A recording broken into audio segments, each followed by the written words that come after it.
నమస్కారం. నేను ప్రజలకు దగ్గర కావాలని భగవంతుడి దగ్గర వరం వేడుకుంటే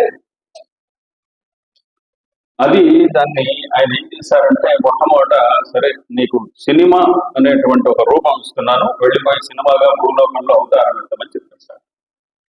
అది సినిమాగా అవతారం ఎత్తింది. కానీ ఆ స్క్రీన్ ఆ మూలన ఉంటుంది, మనమేమో ఇక్కడ కూర్చొని చూస్తాము. డబ్బులు పెట్టి సినిమా చూడాలి కాబట్టి మహా అయితే నెలకు ఒకసారి, భవిష్యత్తు ఇక్కడ ఉన్నటువంటి తరం వాళ్ళందరూ కూడా నెలకు ఒకసారి సినిమా కూడా చూశారో లేదు మీ తరం వాళ్ళు, మీ పిల్లలు చూస్తూ ఉంటుండొచ్చు. సరే ఆ తర్వాత దానికి సంతృప్తి కలగలేదు. లేదండి నాకు సంతృప్తి కలగడం లేదు, ప్రసాద్కి మన పార్థసారథిగా అయినటువంటి వారు అయితే అసలు 6 నెలలకు ఒకసారి కూడా నా దగ్గరికి రావడం లేదు, అట్లాంటి వాళ్ళని కూడా నేను వదిలిపెట్టదలుచుకోవడం లేదు, ఆయన కూడా నా దగ్గరికి రావాలి. ఏం చెయ్యాలంటే సరే నువ్వు ఒక టీవీ అవతారం ఎత్తు పో అని టీవీ అవతారం చేశాను. తమాషా ఏంటంటే అప్పటికే దూరదర్శన్ ఉన్నారు, దూరదర్శన్ వల్ల ఎటువంటి ఇబ్బంది లేదు. తర్వాత వచ్చినటువంటి ఆ ప్రభావం ఉండే, ఆ తర్వాత వచ్చినటువంటి టీవీలన్నీ కూడా దాని అవతారాలు. ఎందుకని ఇంట్లోకి వచ్చేసింది అది. పాపం దానికి అది కూడా ఇంట్లో ఒక మూల పెడతాము, మన ఇంట్లో తీశారు నువ్వు అని చెప్పి డెస్క్టాప్ కంప్యూటర్గా దానికి అవతారం ఎత్తేటువంటి ఒక యోగ్యత కల్పించాడు. డెస్క్టాప్ కంప్యూటర్గా వచ్చింది. అప్పుడప్పుడు లేచిపోతూ ఉన్నాడు మనిషి, ఎదురుగా కూర్చున్నటువంటి మనిషి, దానికి సంతృప్తి కలగల. మళ్ళీ భగవంతుడి దగ్గరికి పరిగెత్తుకుంటూ పోయి, ఇదేమిటి నువ్వు ఇట్లా విసిగిస్తున్నావు అట్లా? లేదు దేవరా, నా కోరిక తీరడం లేదు, మనిషికి చాలా దగ్గర కావాలి నేను. సరే ట్యాబ్ అవతారం ఎత్తు, ఒళ్ళో పెట్టుకుంటాను లేదా జోబులో పెట్టుకుంటారు, ట్యాబ్ అవతారం. అట్లా కాదండి, ట్యాబ్ అంటే జోబులో దాచిపెట్టుకుంటారు లేదా ఏదో కవర్లో పెట్టుకుంటారు, గొప్పదిగా ఓ ల్యాప్టాప్ అవతారం ఎత్తుకో అని దానికి ఒక వరం ఇచ్చాడు. ల్యాప్టాప్ ఒళ్ళోకి వచ్చేసి, ఎదురుగా ఎక్కడి నుంచో ఒళ్ళోకి వచ్చింది. ఆ తర్వాత కూడా సంతృప్తి కలగదు. చివరికి నిన్ను ఇంకా నీ సైజు తగ్గించేస్తున్నాను, సెల్ ఫోన్ అవతారం ఎత్తు, మొబైల్ అవతారం ఎత్తు అని ఫైనల్. ఇక నా దగ్గరికి రావద్దు అంటే చాలు మహాప్రభు, వాడి గుండెకు దగ్గరగా, మెదడుకు దగ్గరగా నన్ను ఉంచావు, చాలు నేను చూసుకుంటాను, ప్రపంచాన్ని నాశనం చేసేటువంటి పని నాకు అప్పగించినట్టుగా ఉన్నది నాకు అని. ఆ ప్రపంచాన్ని నాశనం చేసేటువంటి పనిని ఇప్పుడు మన సెల్ ఫోన్లు చేస్తున్నాయి. మిత్రులారా, మీ పిల్లలందరికీ కూడా బహుశా 10వ తరగతి కూడా దాటకుండా సెల్ ఫోన్, అందులో టచ్ స్క్రీన్ ఉన్నటువంటి, తాకే తెర ఉన్నటువంటి మొబైల్ ఫోన్ ఇప్పటికే కొనిచ్చి కనుక మీరు ఉంటే దయచేసి దాన్ని వెనక్కి తీసుకోండి. అది చూడడమో, టీవీలో సినిమా చూడడమో, లేకుంటే సినిమాకే వెళ్ళడమో, ఈ రకమైనటువంటి ఎలక్ట్రానిక్ గ్యాడ్జెట్స్ తో ఎప్పుడైతే సహవాసం మొదలైందో ఆ సహవాసం చెడుపుకు దారి తీస్తుంది అన్న సంగతి దయచేసి గుర్తుంచుకోండి. మీరు మరీ ఇంత స్వార్థపరులు కాకూడదు. కేవలం మీరు మాత్రమే ప్రతి మంగళవారం వచ్చి ఇక్కడ నవ్వుకొని ఆరోగ్యాన్ని పొంది మీ బీపీలు తగ్గించుకొని, షుగర్లు తగ్గించుకొని, డాక్టర్ గారు నన్ను మన్నితురు కాదు, మీరు మాత్రమే ఇది పొందితే అంతకంటే ఏమంటాం? సార్ వీడు మిత్రుగా చేస్తారు, వీళ్ళ పిల్లలు మన వల్ల ఏం చేయలేదు, అడుగు సెల్ ఉంటే తింటాడు, అంతే అది తినడం దాకా వరకు ఏదో మేనేజ్ చేయండి. బట్ ఏదో ఒకటి ఎక్కడో చోట కొంచెం చిన్న ఘర్షణ జరిగినా పర్వాలేదు. అది ఇవ్వాలంటే ఇక్కడికి రావాలి, అది ఇవ్వాలంటే ప్రవచనానికి రావాలి, అది ఇవ్వాలంటే ఒక నాటకానికి రావాలి. గుర్తుపెట్టుకోండి, భావ వినిమయం అనేటువంటిది మీరు మాట్లాడుకుంటున్నట్లుగా మీ తర్వాతి తరాల వాళ్ళు మాట్లాడుకోలేరు. గుర్తుపెట్టుకోండి, మాట్లాడుకోవాలి అంటే ఇలా సామూహికమైనటువంటి సమావేశాల్లో వాళ్ళు కలిసి తీరాలి. సార్ వాళ్ళ సామూహికమైనటువంటి ఎక్కడ లేవండి, ఎక్కడ లేవు. మీరు కావలిస్తే ఒక రైలు ఎక్కండి, రైల్లో ఎంత రోదా ఉండాలి నిజానికి. ఏ రైలు అనే ప్రశాంతి ఎక్కండి, ప్రశాంతి దాని పేరు. అచ్చమైనటువంటి ప్రశాంతతతో నడుస్తుంది. మా అనంతపురానికి వచ్చి చూడండి, హైదరాబాద్ నుంచి బెంగళూరు వెళ్ళండి, పగలు అటు ఇటు ఏదైనా హలో అని మాట్లాడుకుంటారేమో కానీ కొంచెం ఒక 5 నిమిషాల సంభాషణ తర్వాత సెల్ ఫోన్ చేతిలోకి వచ్చేస్తుంది. ఎవడి సంగతి వాడు చూసుకుంటాడు తప్ప, ఎవడి భర్తల మీద వాడెక్కి సెల్ ఫోన్ చూసుకుంటాడు. కనీసం పుస్తకం చదువుకుంటాడన్నా సంతోషపడవచ్చు. సెల్ ఫోన్ చూసుకుంటూ ఎవ్వరూ పరస్పరం మాట్లాడుకోవడం లేదండి ఈ రోజుల్లో. ఇది వచ్చిన తర్వాత మానవ సంబంధాలు పోతున్నాయండి. మాట్లాడేందుకు జంకుతున్నారండి మీ పిల్లలు. దయచేసి ఇది గుర్తుపెట్టుకోండి. వాళ్ళను ఆ మాట్లాడే జంకును పోగొట్టేటువంటి స్థితికి వాళ్ళు, ఎందుకంటే ఇది చాలా గొప్ప వరం అండి. వరాన్ని వరంగా ఉపయోగించుకోవాలండి మనం. దీన్ని చక్కగా ఈ వరాన్ని శాపంగా మారకుండా జాగ్రత్త వహించండి అని కోరుకుంటూ ఈ పుస్తకం చాలా శ్రమ కోర్చి మా మహేశ్వరన్ గారు తయారు చేశారు.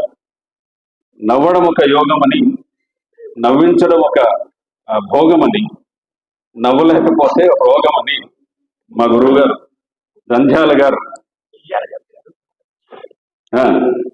చెప్పినట్టుగా దీని మీద ఒక నినాదం రాశారు. వారు నవ్వితే అందం. ఇది ఎవరి సంగతి వాళ్ళది. నవ్విస్తే ఆనందం, నవ్వుతూ నవ్విస్తూ జీవిస్తే మహదానందం. ఈ మూడవ కోవకు చెందినటువంటి ఉమామహేశ్వరన్ గారు నవ్వుతూ నవ్విస్తూ జీవించడం అనేటువంటిది ఆయన నిజంగా ఇందాక మా సుందర సాయి గారు చెప్పినట్టుగా వారు గరడాన్ని కంఠంలో నిలుపుకొని మనందరి కోసం వారు పిలవంగానే నేను చాలా ముఖ్యమైనటువంటి పనుల్లో ఉన్న ఈరోజు ఇక్కడికి రావడానికి కారణం ఏమిటంటే ఈ మూర్తి ఉమామహేశ్వరన్ అనేటువంటి వాడు నాకు పితృతుల్యులు, నాకు గురుతుల్యులు, నాకు మిత్రులు, అన్ని సర్వము అన్నట్లుగా వారి పెద్దరికం, చాలా పెద్దరికం, ముచ్చట వేసేటువంటి పెద్దరికం. ఎన్ని తరాలుగా ఇప్పుడు కనీసం ఒక 5 తరాలు ఆయన దగ్గర చదువుకున్నారేమో ఇక్కడ ఈ ఊళ్ళో చాలా మంది. అంటే మీరు బహుశా మీ పెద్దలు, మీ పిల్లలు, అట్లా ఒక 5 తరాల పాటు ఆయన దగ్గర చదువుకున్నటువంటి సమాజం ఉన్నటువంటి ఈ ఊర్లో మేము 4 సార్లు వేశామా భువన విజయం, 4 సార్లు భువన విజయం వేశాం కదిరిలో మేము. చాలా గొప్ప విషయం అది. చూసిన నాటకాన్ని మళ్ళీ మళ్ళీ చూడడం అనేటువంటిది ఒక స్థాయి వచ్చినటువంటి ప్రేక్షకులకు సాధ్యం కాదు. వాళ్ళు ఎప్పుడు బుద్ధిగా ఉండే, ఎందుకంటే మంచి అలాంటి వాళ్ళ టైం ప్రతి మంగళవారం కూడా 5 నుంచి 6 గంటలకు వచ్చి వాళ్ళ కాకుండా నవరోజుల్లో పార్టిసిపేట్ చేస్తూ బాగా ఎంజాయ్ చేస్తూ ఉంటున్నారు. అదేవిధంగా ఇక్కడ చాలా చెప్తారు. కాబట్టి ఈ నవసంగీత ప్రోగ్రాం అనేది నా దృష్టిలో, మన దృష్టిలో బాగా సక్సెస్ఫుల్గా కొనసాగింది. అదేవిధంగా దీనికంతా కారణమైతే మా మోహనేశ్వర్ కానీ, మా శ్రీధరుతో కానీ, లేకపోతే జనార్దన్తో కానీ, నేనంటే తక్కువ అనుకోండి, నాకు 7 కోట్ల పనులనే తక్కువగా ఎక్కువ కోట శ్రీధరుతో మన ఉమామహేశ్వరుడు జనార్దన్ కూడా తక్కువ. వాళ్ళని ఇచ్చి మా మూర్తి గారు, మన బృందావమూర్తి అంటారు, బృందాలు కాదని చాలా ముద్రపడిపోయింది. ఈ మూర్తి గారు చాలా సహాయ సహకారాలు వస్తూ ఉన్నారు. అదేవిధంగా అదేవిధంగా బీటెక్ విద్యార్థి అయిన మా నాగరాజ్ సార్ అయితే, మా నరసింహమూర్తి గారు అయితే, ఎస్పెషల్లీ నరసింహమూర్తి గారి ఆయన మనసు మస్తిష్కంలో నుంచి వచ్చేది ఈ ఆలోచన. మరి ఆలోచన ఈ కొద్ది ప్రత్యేకం అవుతుందంటే మా నరసింహమూర్తి గారి ప్రధానంగా నిలబడతారు ఆశిస్తూ ఈ అవకాశం నేను మీకు అందరికీ